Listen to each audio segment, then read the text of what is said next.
আমার বাড়ি বৃহত্তর চট্টগ্রামে। তিনি শুধু একজন আলেম নন, তিনি একজন গবেষক। আর সবচাইতে আনন্দের বিষয়, সকল ধর্মের মানুষের সাথে একত্রে বসবাস করার, সম্মানের সাথে বসবাস করার যে সর্বধর্মীয় আহ্বান, সেটা তিনি মনে প্রাণে বিশ্বাস করেন, লালন করেন, পালন করেন। আজকে মাননীয় প্রধান অতিথি ডক্টর আফম খালিদ হাসান মঞ্চে উপবিষ্ট, আজকের অনুষ্ঠানের উদ্বোধক, জুলাই বিপ্লবের অন্যতম মহানায়ক, কুমিল্লার মুরাদনগরের কৃতি সন্তান। আমি মুরাদনগর কথাটা উল্লেখ করলাম, আমার অনেক স্মৃতি মুরাদনগরের।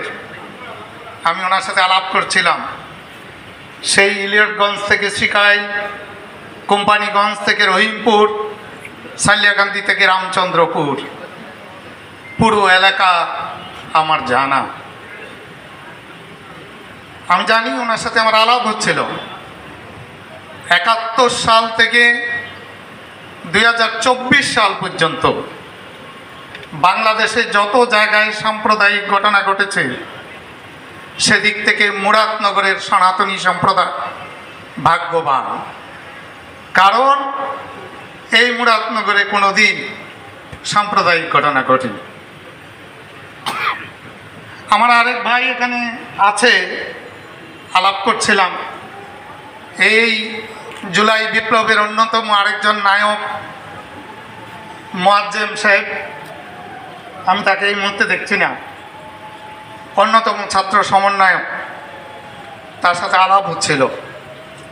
বারবার বলছিলেন যে দাদা, আমরা এমন একটা সমাজ ব্যবস্থা করতে চাই যাতে সবাই আমরা সমান অধিকার নিয়ে বসবাস করতে চাই, বসবাস করতে পারি। মাননীয় দুই উপদেষ্টা, আমি বক্তব্য দীর্ঘায়িত করব না, শুধু আপনাদের দৃষ্টি আকর্ষণ করে বলতে চাই, স্বাধীনতার 53 বছর হয়েছে। আমরা বিভিন্ন রাজনৈতিক দলের শাসন দেখেছি, আমরা আওয়ামী লীগের শাসন দেখেছি, আমরা বিএনপির শাসন দেখেছি, আমরা জাতীয় পার্টির শাসন দেখেছি। প্রত্যেক শাসন আমলে আমাদের সম্প্রদায়ের উপর নানা রকম নির্যাতন নিপীড়ন হয়েছে, জমি লুণ্ঠন হয়েছে, নারীদের দর্শন করা হয়েছে, মন্দিরের জায়গা দখল করা হয়েছে। দুর্ভাগ্যজনক হলো সত্যি, গত 53 বছরেও একটি ঘটনারও বিচার হয়নি। আমরা এতই দুর্ভাগা যে একটি ঘটনারও বিচার পাইনি। আজকে আপনারা দুইজন এখানে উপস্থিত, আমরা ভগবান শ্রীকৃষ্ণের জন্মোৎসব করছি। ভগবান শ্রীকৃষ্ণ যে পরিস্থিতিতে জন্ম নিয়েছিলেন, সেই পরিস্থিতিতে জুলাই বিপ্লব, এই বিপ্লবের পরেও দুঃখজনক হলো সত্য,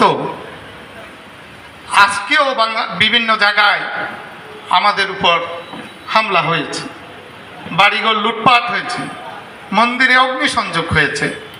মাননীয় উপদেষ্টাগণ, আপনারা সেটা বিভিন্ন জায়গায় অ্যাকনলেজ করেছেন, এজন্য আপনাদের প্রতি কৃতজ্ঞতা। মাননীয় প্রধান উপদেষ্টা সহ প্রত্যেক উপদেষ্টা, আপনারা এই জিনিসটা অ্যাকনলেজ করেছেন, সেজন্য আপনাদের কাছে কৃতজ্ঞ। কিন্তু আপনাদের কাছে আকুল আবেদন, অন্তত আপনারা বিচারগুলো করবেন। আপনাদের সময়ে আমরা বিচারটা প্রার্থনা করি, আশা করি আমাদের এই আকুতি আপনারা রক্ষা করবেন।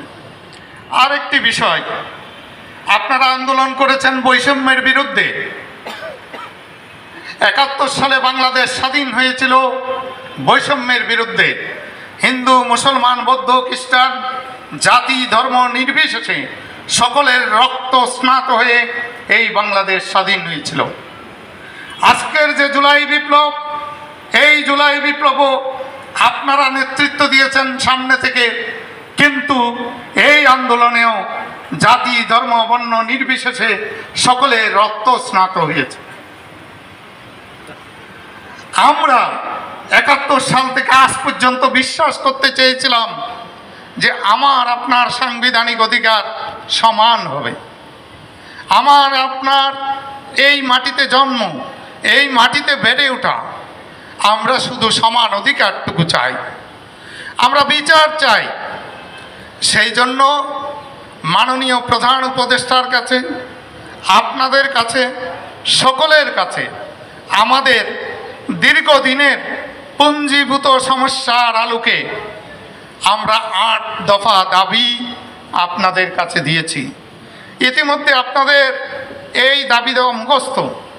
আমি জানি আমার অত্যন্ত প্রিয় হাসিফ ভূঁইয়ার কাছে এই দাবি দেওয়া মুখস্থ, আমাদের মাননীয় ধর্ম উপদেষ্টা ওনার কাছেও মুখস্থ। আপনাদের কাছে আজকে ভগবান শ্রীকৃষ্ণের জন্মদিনে এই জাতীয় ডাকেশ্বরী মন্দিরে দাঁড়িয়ে একটাই আকুতি, আমাদের এই 8 দফার প্রতি আপনারা যত্নশীল হবেন, এই প্রার্থনাটুকু রেখে আপনাদের সুস্বাস্থ্য দীর্ঘায়ু কামনা করে আমার বক্তব্য শেষ করছি। ভালো থাকবেন।